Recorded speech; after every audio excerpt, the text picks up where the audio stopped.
you've got your new Ripstik. What do you do and how do you ride it? Well, we've created this special tutorial just for that. Now, just watch this and listen carefully.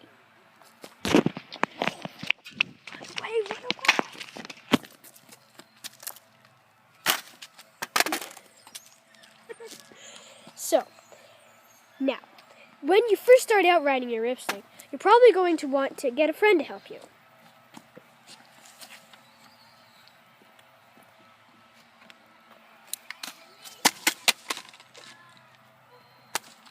If you don't have any friends, well, that's not very good.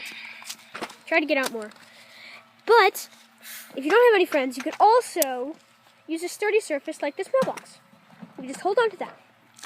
Now, before we do anything like that, we're going to talk about how to start riding your Ripstik. Now, what you would do, if you're a righty, you would put your left foot first, and if you're a lefty, you would put your right foot first. So, you would want to make sure that the foot that goes first is in the middle.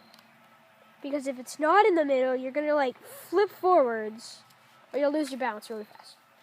Now, after you do that, you're going to move the foot on the ground, and you're going to push off. And then you're going to put that foot onto the back. Make sure it's in the middle. Now, after you do that, you're probably going to want to just start moving around your legs, kind of like that, just to get the feel of the Ripstik. You get your balance. And then you might want to push off. Maybe he should have done a little bit more moving around. Anyway, so once you start, you can go.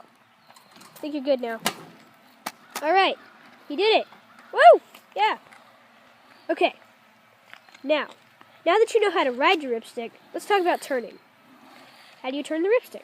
Well, you may notice that when you are turning your Ripstik, the front will turn you around in a not-so-sharp angle, and the back is going to whip you around really fast.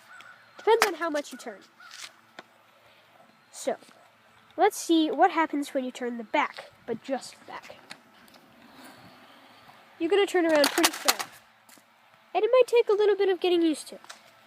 But for beginners, I would recommend the front. It turns you a lot smoother and not as quickly. Now, you may notice that once you get down the hill, there's no way to get back up, unless you just try to carry it, and that's a real pain in the butt. Because you got this big heavy thing, and you're trying to carry it up that huge hill. Really stinks. Well, there is a way to get your Ripstik up there. It is swerving. So, well, it's not really an official name, but I named it that. So, what you would do, you would start out on your Ripstik, and then you would start moving your hips in a side-to-side motion. That would move the back around. Well, it would move the whole Ripstik like that. Kind of like that. And if you do that, I don't know how this works, but it propels you forwards. That's cool. So now once you get up the hill, you're going to come down, and then you're going to wonder how to stop. And you're not going to know, and you're probably going to hurt yourself. So you're not going to know how to stop, and you're going to be like, oh my god, oh my god, oh my god. But then you can just jump off. Just like that. And it's incredibly easy.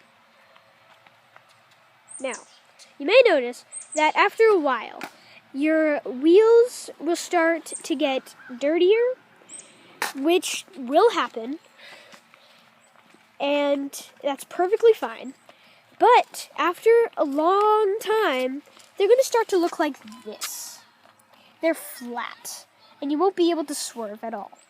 But this is not as flat. That one's okay.